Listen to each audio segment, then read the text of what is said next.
Bad news sa Gilas, Pilipinas! Hindi makakasama si Kai Sotto sa 10-day preparation ng Gilas. Wala na nga ba sa plano ng SMC ang Barangay Ginebra?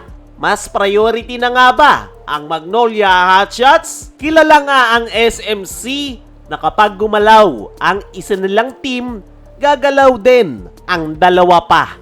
Pero ngayon, ibang-iba yung nakikita natin. Sunod-sunod yung mga trades ng Magnolia Hotshots at tahimik ang San Miguel at Barangay Ginebra na nag-aantay lang na may bumagsak sa kanila. So, ano ba talaga yung nangyayari?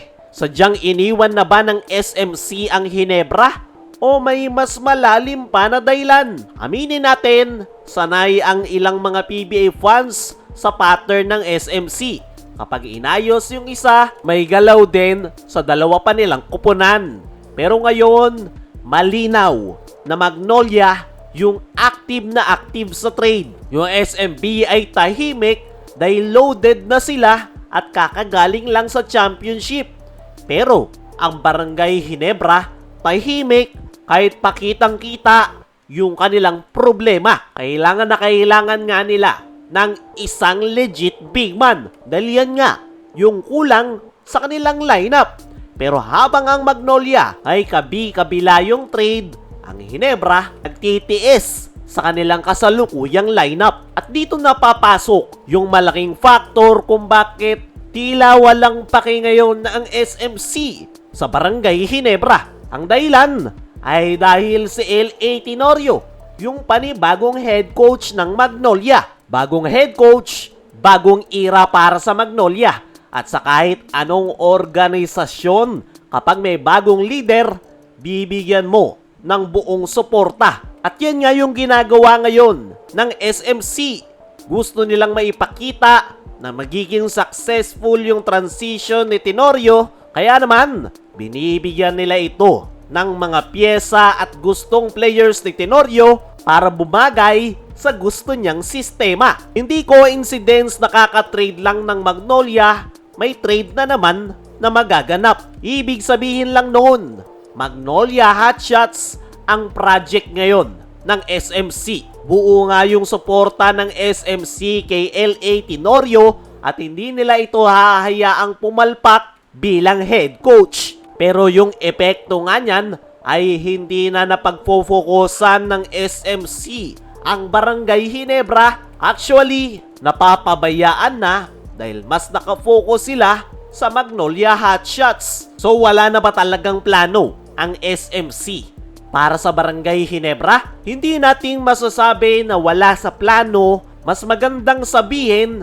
na hindi sila ang priority ngayon. Mas inuuna ng SMC na palakasin ang kupunan ni L.A. Tenorio dahil gaya ng sabi natin kanina, nakasuporta ang SMC kay L.A. para maging successful yung kanyang pagiging head coach. Kaya para sa Barangay Ginebra fans, tiis-tiis muna hanggat hindi pa nabubuo yung dream lineup ni L.A. Tenorio para sa Magnolia. Para sa akin mga chong, isang big man na lang talaga yung kailangan ni Coach Tim Cone para sa Barangay Ginebra.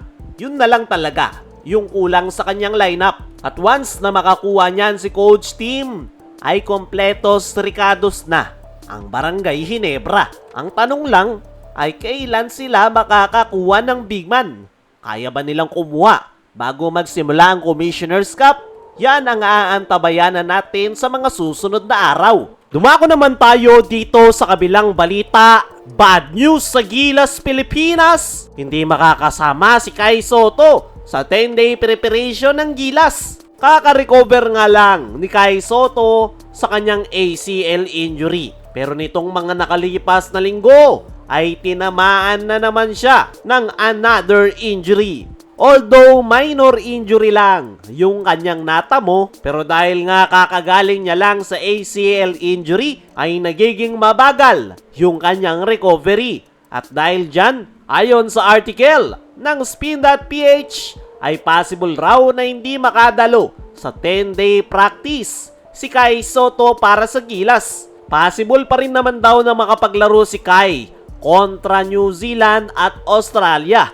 Pero napakalaking factor na hindi siya makakasama sa 10-day preparation ng ating national team. At para sa akin mga chong, isang malaking problema yan para sa Gilas Pilipinas dahil si Kai Sotto ang pinaka-importanting player ng Gilas. Kaya naman kung hindi siya makapaglalaro kontra New Zealand at Australia, napakalaking problema niyan. Kayo mga chong, ano ang masasabi nyo? Ngayong malaki yung chance na hindi makakasama si Kai sa practice ng Gilas. Ano rin yung masasabi nyo na hindi priority ng SMC ang Hinebra? I-comment mo lang dyan sa ibaba.